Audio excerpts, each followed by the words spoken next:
তেল আবিবের সকালটা শান্ত ছিল।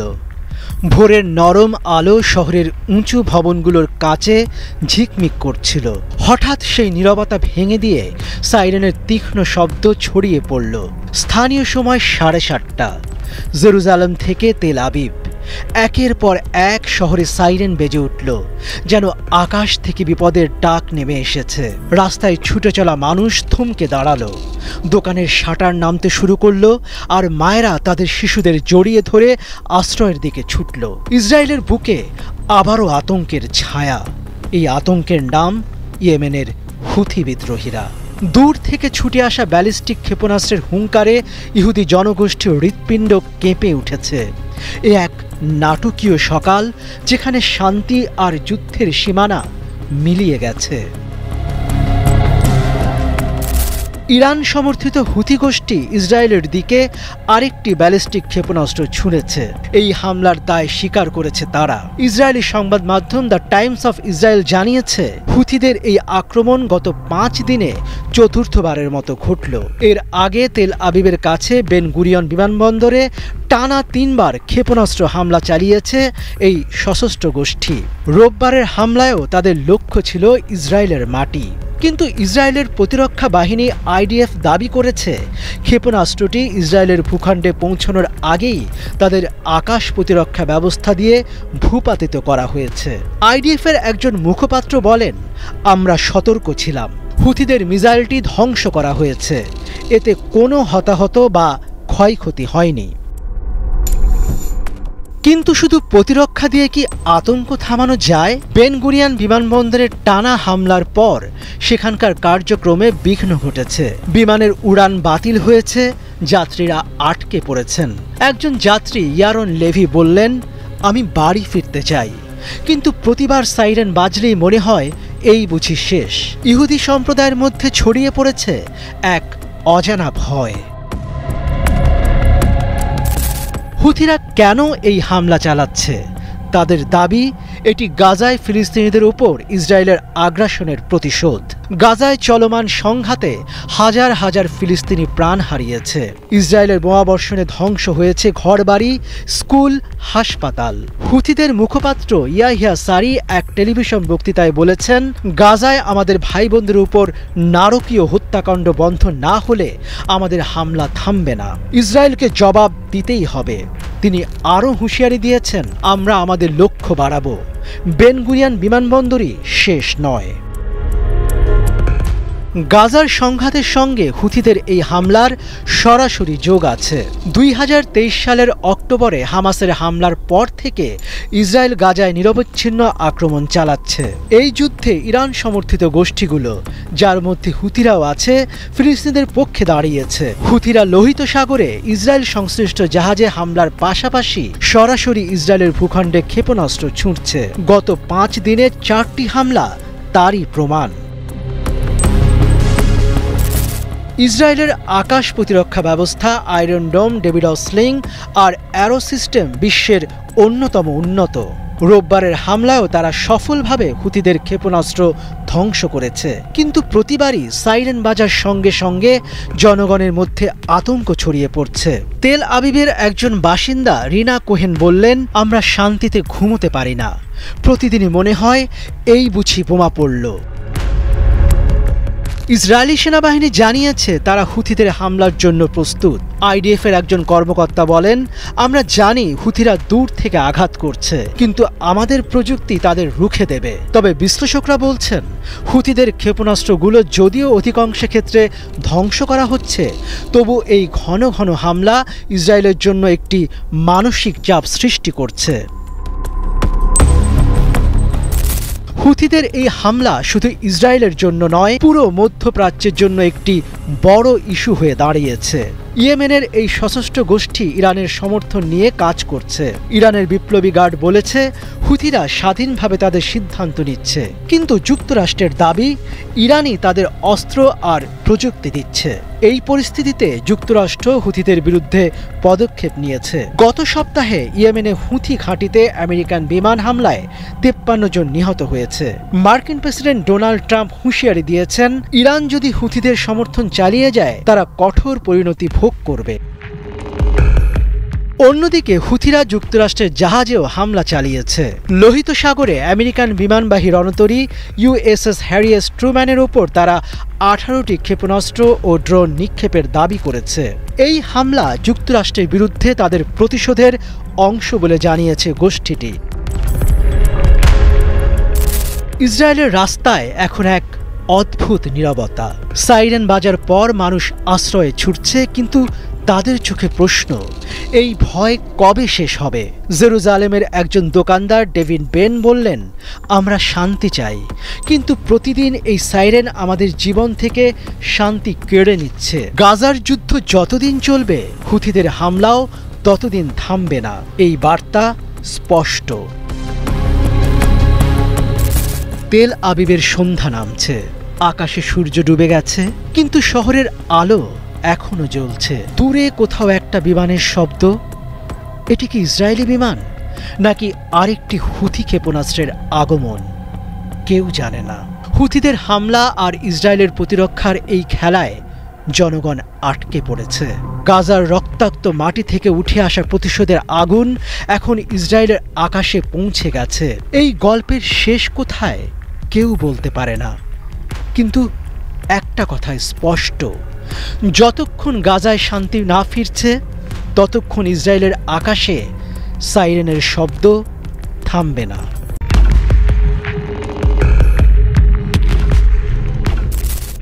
ওয়াশিংটনের আকাশে তখন গাঢ় নীল অন্ধকার। হোয়াইট হাউসের হলওয়েগুলোতে নীরবতা, কিন্তু প্রেসিডেন্টের ওভাল অফিসে আলো এখনো জ্বলছে। ডেস্কের ওপারে রাখা ফোন, খোলা নথিপত্র, ট্রাম্পের চিন্তামগ্ন দৃষ্টি, সবকিছুই ইঙ্গিত দিচ্ছে বড় কিছু হতে চলেছে। ঠিক এমন সময় খবর আসে, যুক্তরাষ্ট্রের মধ্যপ্রাচ্য বিষয়ক দূত স্টিভ উইটকফ এক চাঞ্চল্যকর ঘোষণা দিয়েছেন। তিনি বলছেন, ডোনাল্ড ট্রাম্প ইরানের সঙ্গে আস্থার সম্পর্ক গড়ে তুলতে চান। এ যেন এক বিস্ময়ের ধাক্কা। কয়েক সপ্তাহ আগেই তো ইরানের বিরুদ্ধে কঠোর নিষেধাজ্ঞা দিয়েছেন যুক্তরাষ্ট্র। তেল রপ্তানি প্রায় শূন্যে নামিয়ে আনার চেষ্টা চলছে। সামরিক ঘাঁটিগুলোতে সেনা সংখ্যা বাড়ানো হচ্ছে। আর এখন ট্রাম্প বিশ্বাস গড়ে তুলতে চান। তাহলে কি এটা নতুন কোনো কূটনৈতিক চাল, নাকি ট্রাম্প সত্যি সম্পর্ক স্বাভাবিক করার পথে হাঁটতে চাইছেন?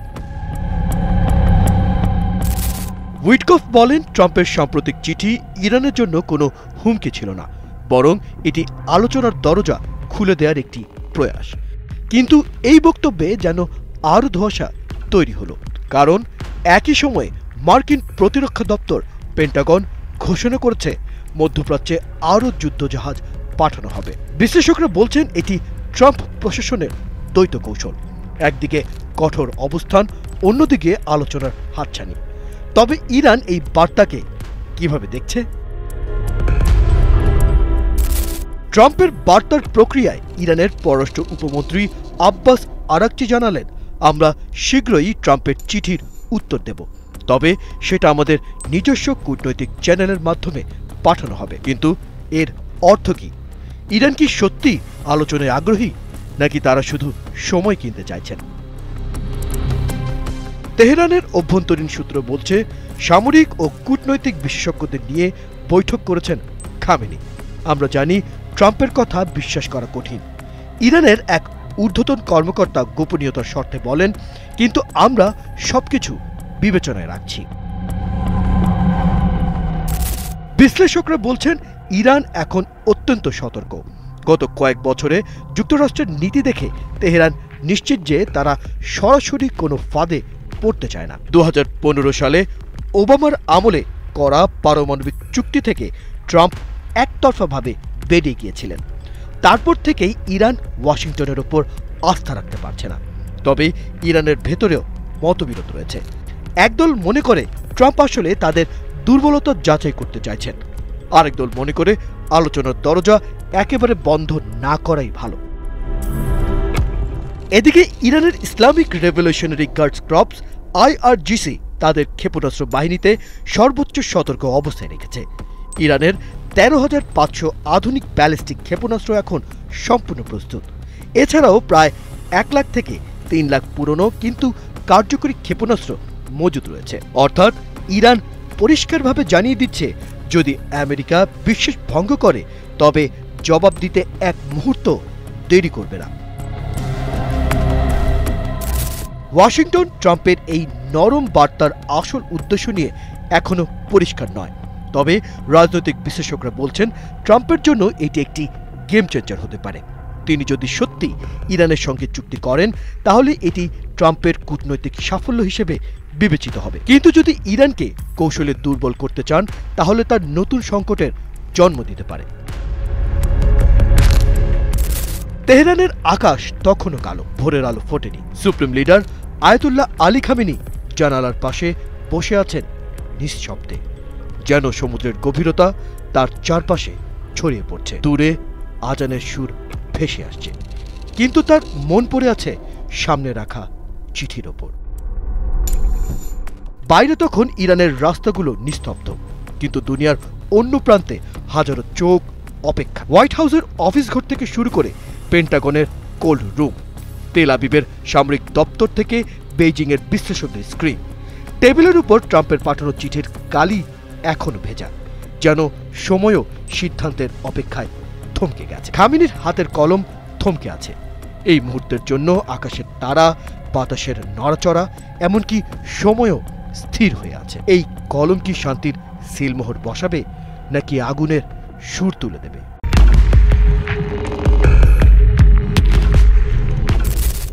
তেহরানের ভোর, শহরের ব্যস্ততা তখনও শুরু হয়। ফজরের আজান শেষ হয়ে গেছে। মসজিদ থেকে ধীরে ধীরে মানুষ ঘরে ফিরছে, কিন্তু এক জায়গায় এখনো আলো জ্বলছে। ইরানের সর্বোচ্চ নেতা আয়াতুল্লাহ আলী খামেনির ব্যক্তিগত বাসভবনে তিনি একা বসে আছেন। জানালার বাইরে ধীরে ধীরে সূর্যের আলো ছড়িয়ে পড়ছে। এই শহর, এই দেশ, এই পুরো অঞ্চলের ভাগ্য তার একটি সিদ্ধান্তের উপর নির্ভর করছে। ইরান কি পারমাণবিক শক্তিধর রাষ্ট্র হবে নাকি ধর্মীয় নীতির আদর্শে অটল থাকবে? আইআরজিসির উচ্চপদস্থ কর্মকর্তা বললেন, আমরা প্রস্তুত আয়াতুল্লাহ, আপনার শুধু একটি অনুমতি দরকার। খামেনি ধীর দৃষ্টিতে তাকালেন তার দিকে। চারদিকে যেন শূন্যতা নেমে এলো। তারপর এক গভীর শ্বাস নিয়ে বললেন, সৃষ্টি আর ধ্বংস দুটোই আল্লাহর হাতে। 2003 সাল, ইরান তখনও যুক্তরাষ্ট্রের চাপের মুখে। চারদিকে চলছে পরমাণু কার্যক্রম নিয়ে বিতর্ক।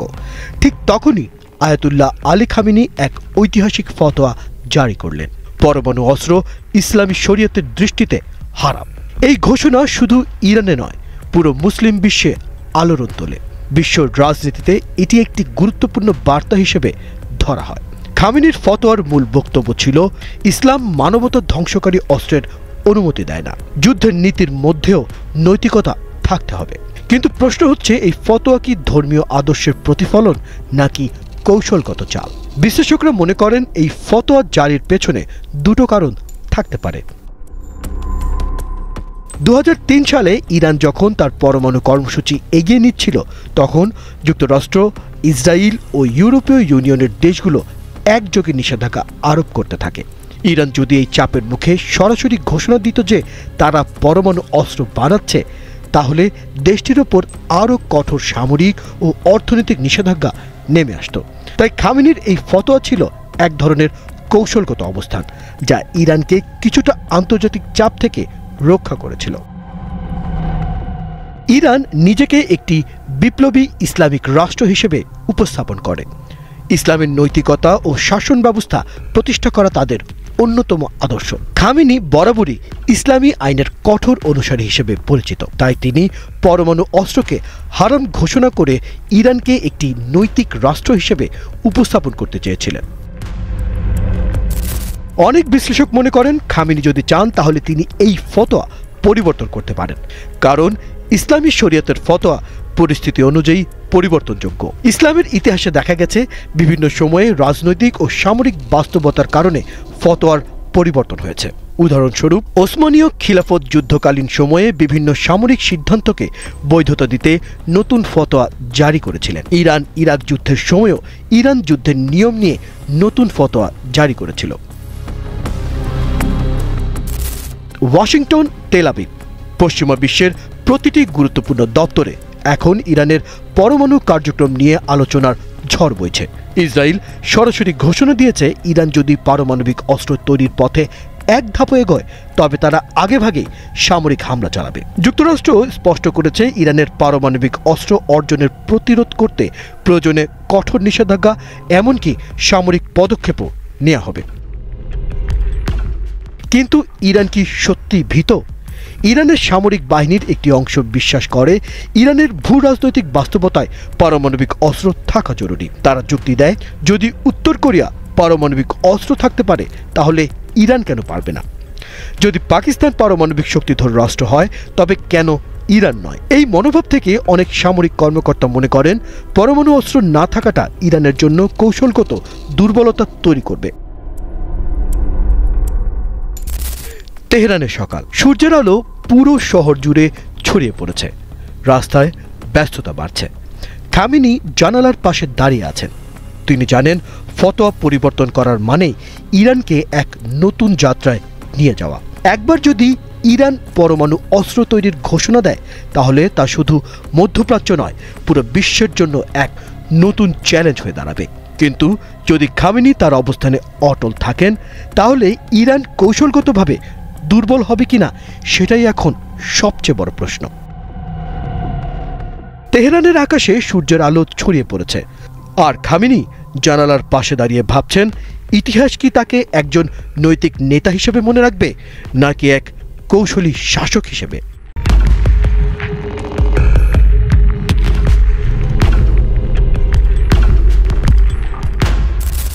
তেহরানের রাত, আকাশে চাঁদ নেই, শুধু কিছু ছড়িয়ে থাকা তারার আলো। শহর নিস্তব্ধ, কিন্তু একটা চাপা উত্তেজনা যেন বাতাসে মিশে আছে। প্রেসিডেন্সিয়াল কমপ্লেক্স থেকে একটু দূরে ইমাম খোমেনি স্কয়ারের পাশের এক পুরনো ভবনের জানালায় হালকা আলো জ্বলছে।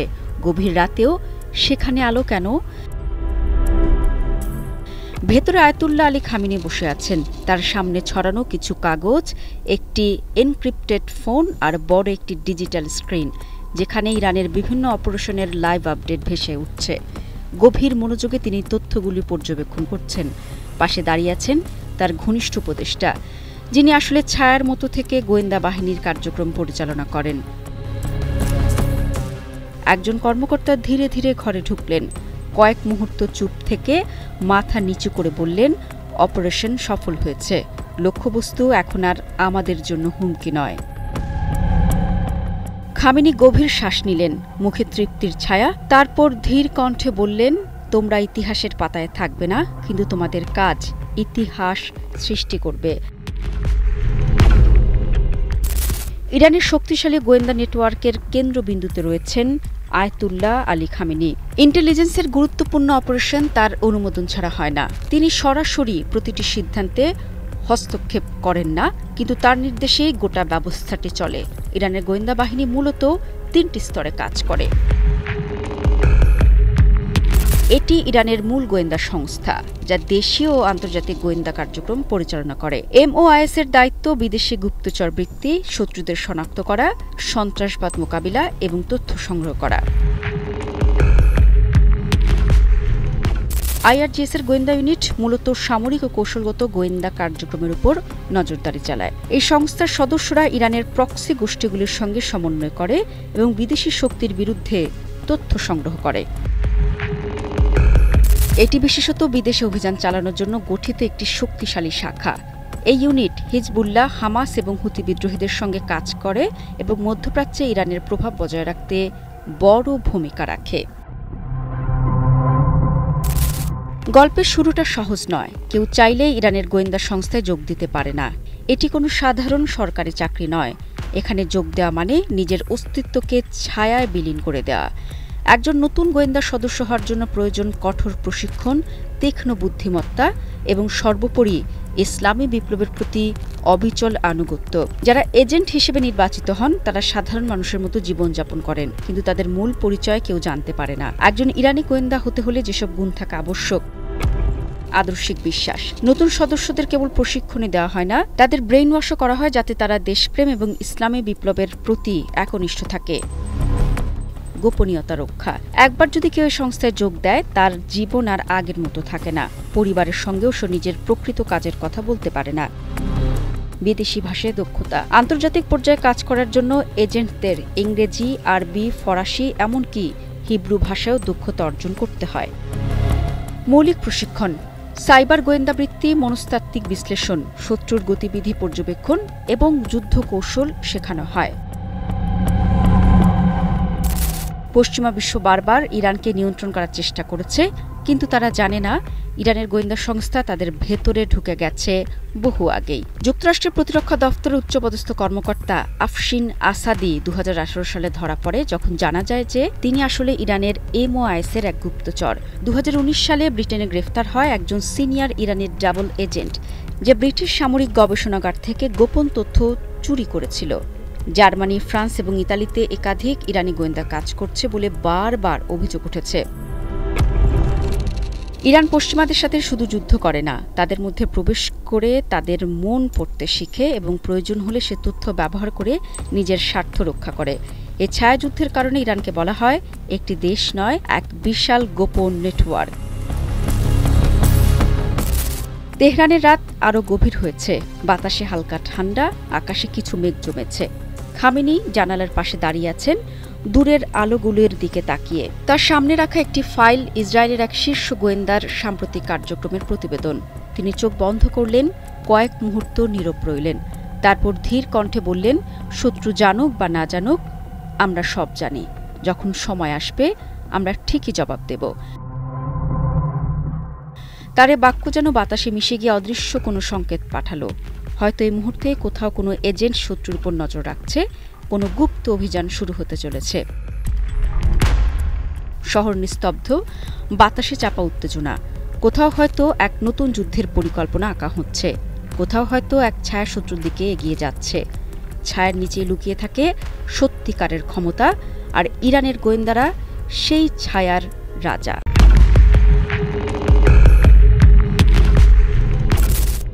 লোহিত সাগরের অশান্ত ঢেউয়ে তখনও চাঁদের আলো প্রতিফলিত হচ্ছে।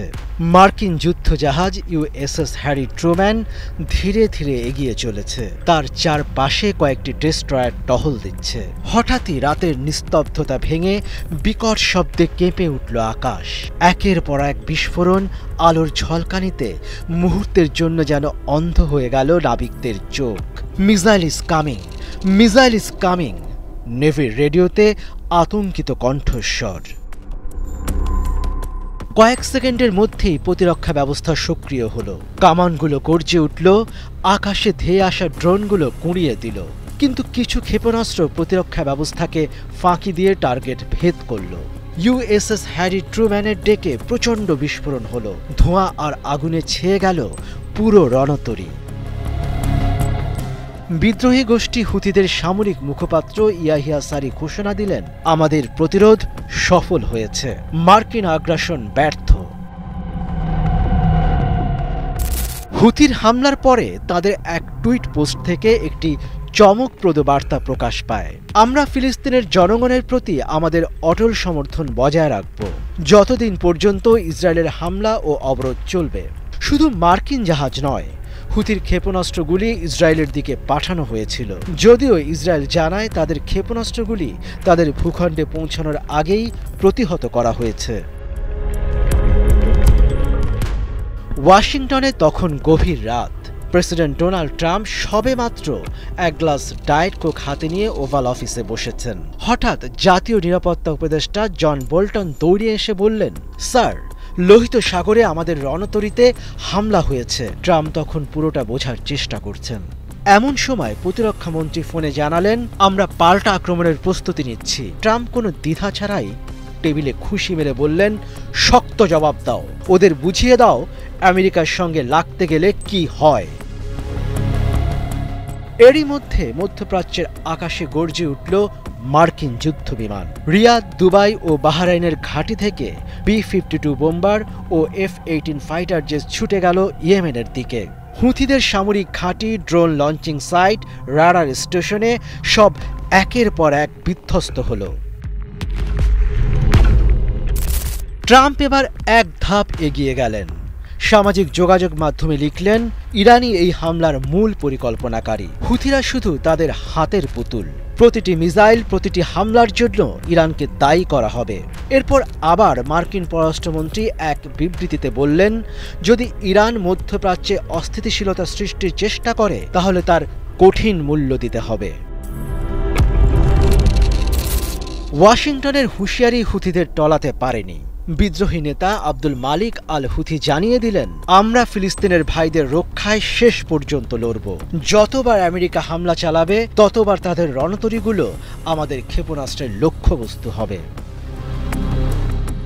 হুথিদের দাবি, তারা আরও উন্নত ড্রোন ও ব্যালিস্টিক মিসাইল তৈরি করেছে যা আমেরিকান ডিফেন্স সিস্টেম ভেদ করতে সক্ষম। তারা হুমকি দিয়ে বলেছে, পরবর্তী হামলা আরও বিধ্বংসী হবে। এরই মধ্যে সংঘর্ষে ইসরায়েলের যোগদানের খবর পাওয়া গেছে। মার্কিন বাহিনীকে সহায়তা করতে ইসরায়েলি ড্রোন পাঠানো হয়েছে লোহিত সাগরের আশপাশে। তারা হুথিদের অস্ত্র সরবরাহ লাইন বিচ্ছিন্ন করার পরিকল্পনা করছে। তবে প্রশ্ন হলো, এই ঝামেলায় কি ইরান সরাসরি জড়িয়ে পড়বে? বিশ্লেষকরা বলছেন, লোহিত সাগরের এই সংঘর্ষ তৃতীয় মহাবিপর্যয়ের সূচনা হতে পারে। আমেরিকা যদি ইরানের বিরুদ্ধে সরাসরি সামরিক পদক্ষেপ নেয় তাহলে পুরো মধ্যপ্রাচ্যে ভয়াবহ যুদ্ধক্ষেত্রে পরিণত হবে। ওয়াশিংটন, তেহরান, মস্কো, বেইজিং সবখানেই কূটনৈতিক উত্তেজনা তুঙ্গে। জাতিসংঘ জরুরি বৈঠক ডাকলেও কেউ কারো কথা শুনছে না। ঢাকার এক আন্তর্জাতিক সম্পর্ক বিশেষজ্ঞ বললেন, এই সংঘাত শুধু মধ্যপ্রাচ্যকে নয়, পুরো বিশ্বকে অস্থির করে তুলবে। ইয়েমেনের ধ্বংসস্তূপে এক বৃদ্ধা কাঁদছেন। তার ছেলে মার্কিন হামলায় মারা গেছে। লোহিত সাগরের তীরে এক মার্কিন সেনা আহত অবস্থায় পড়ে আছে। তার মুখে বিস্ময়, এখানে আমরা কি করছি? এই যুদ্ধের শেষ কোথায় কেউ জানে না। তবে নিশ্চিতভাবে বলা যায়, লোহিত সাগর এখন শুধু নীল জলরাশি নয়, এটি হয়ে উঠেছে চোখের পানি, আগুন আর প্রতিশোধ।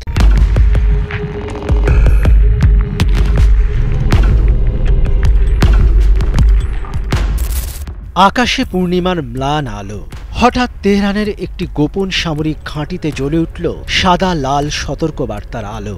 নিস্তব্ধতা ভেঙে কমান্ড সেন্টারে বেজে উঠল ফোনের তীক্ষ্ণ আওয়াজ। ঘরের ভেতরে টেবিল ঘিরে বসা উচ্চপদস্থ কর্মকর্তাদের মুখ গম্ভীর, দৃষ্টি উদ্বিগ্ন। ফোন তুলে একজন কড়া কণ্ঠে আদেশ দিলেন, সমস্ত ক্ষেপণাস্ত্র বাহিনীকে সর্বোচ্চ সতর্কতায় আনো, এখনই। তারপরই শুরু হলো প্রচণ্ড তৎপরতা।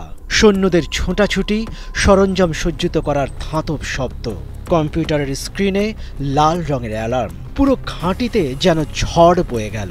ইরানি বিপ্লবী গার্ড কর্পস আইআরজিসি সক্রিয় করে তুলল তাদের 13,500টি অত্যাধুনিক ব্যালিস্টিক ক্ষেপণাস্ত্র এবং পুরনো স্কাড, জেল জালের মতো ধ্বংসাত্মক অস্ত্রের বিশাল ভাণ্ডার, যার সংখ্যা 1 লক্ষ থেকে 3 লক্ষ পর্যন্ত অনুমান করা হয়। তেহরানের আকাশে যেন রক্তিম আভাস। একটি যুদ্ধের প্রলয়ঙ্কারী ছায়া ধীরে ধীরে ঘনীভূত হচ্ছে। বিপ্লবী গার্ড, ইরানের সর্বোচ্চ নেতা খামেনির প্রত্যক্ষ নিয়ন্ত্রণে থাকা এই বাহিনী মধ্যপ্রাচ্যের যে কোনো লক্ষ্যকে ধ্বংসস্তূপে পরিণত করতে সক্ষম। তাদের আধুনিক ক্ষেপণাস্ত্রগুলোর মধ্যে ফাতে 110 এবং শাহাব-3 সরাসরি ইউরোপ বা ইসরায়েলের হৃদয়ে আঘাত হানতে পারে। কিন্তু কেন এই মুহূর্তে সতর্কতা? আমেরিকার প্রেসিডেন্ট ডোনাল্ড ট্রাম্প ইরানকে ক্রমাগত হুমকি দিচ্ছেন। ইয়েমেনের হুথিদের উপর একের পর এক হামলার নির্দেশ দিচ্ছেন। ট্রাম্প বলেছেন, হুথিদের বেরোনো বুলেটকে ইরানের বুলেট হিসেবেই আমি দেখব। এছাড়া গত কয়েক সপ্তাহে ইরান ইসরায়েলের উত্তেজনা চরমে। নেতানিয়াহু ইরানের পারমাণবিক প্রকল্পকে অস্তিত্বের হুমকি বলে ঘোষণা দিয়েছেন।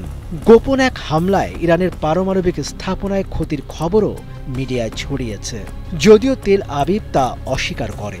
2018 সালে যুক্তরাষ্ট্রের পারমাণবিক চুক্তি থেকে সরে দাঁড়ানোর পর থেকেই ইরান পশ্চিম সম্পর্কের বরফ জমে আছে।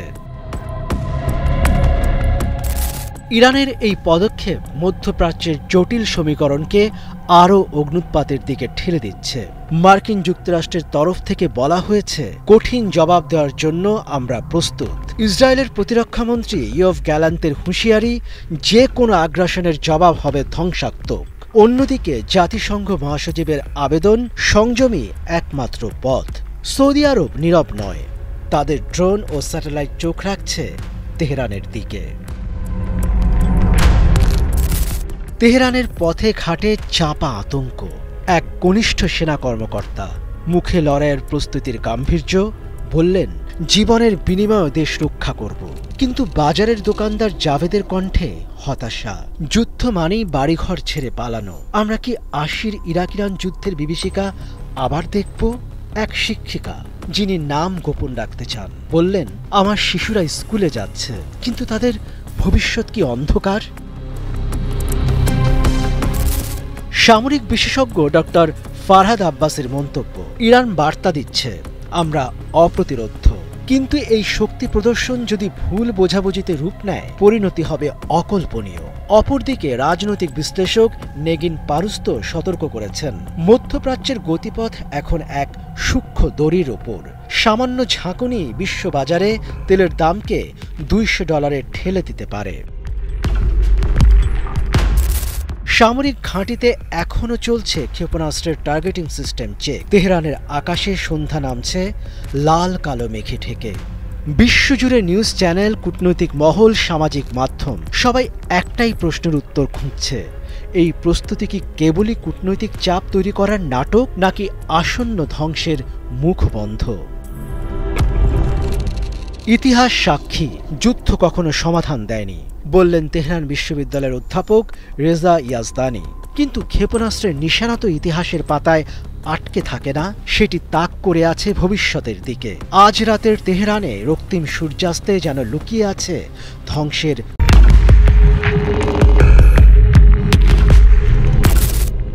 তেহরানের রাস্তায় বাতাস যেন আজ আরও উত্তপ্ত, আরও ভারী।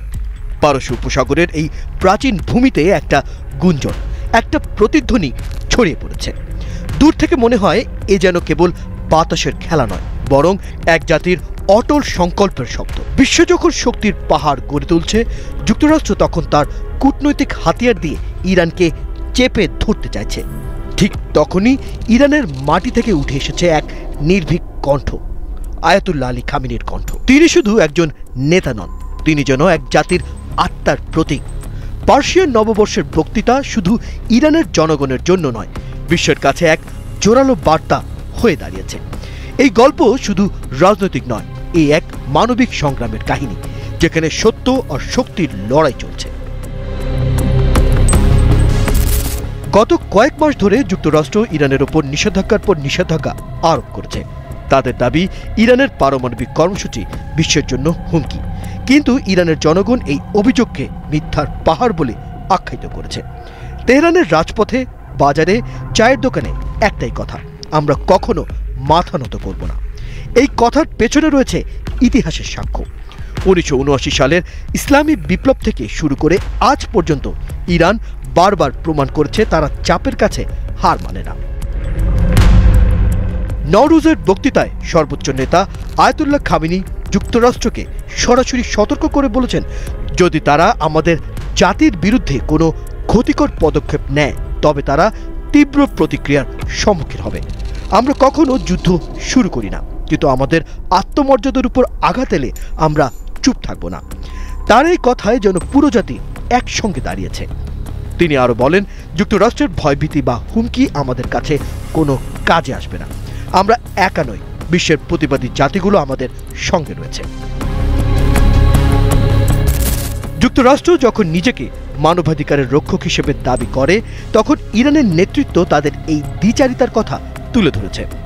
ফিলিস্তিনে ইসরায়েলের যুদ্ধাপরাধের বিরুদ্ধে ওয়াশিংটনের নীরবতা বিশ্বের কাছে আর গোপন নেই। খামেনি তার বক্তৃতায় বলেন, একদিকে তারা ফিলিস্তিনিদের ওপর নির্মম হামলাকে সমর্থন করে, অন্যদিকে বিশ্ব শান্তির কথা বলে। এই দ্বিমুখী নীতি আমরা কখনো মেনে নেব না। ইরানের এই অবস্থান শুধু তাদের নিজেদের জন্য নয়, বিশ্বের সেই সব জাতির জন্যও যারা ন্যায়ের পথে লড়ছে। তেহরানের রাস্তায় একজন সাধারণ দোকানদার হাসান আলী বলেন, আমরা শান্তি চাই, কিন্তু আমাদের স্বাধীনতার উপর হাত পড়লে আমরা চুপ থাকব না। আমাদের নেতা আমাদের শক্তি, আমাদের গর্ব। এই কথাই যেন ইরানের প্রতিটি নাগরিকের হৃদয়ের কথা ফুটে ওঠে।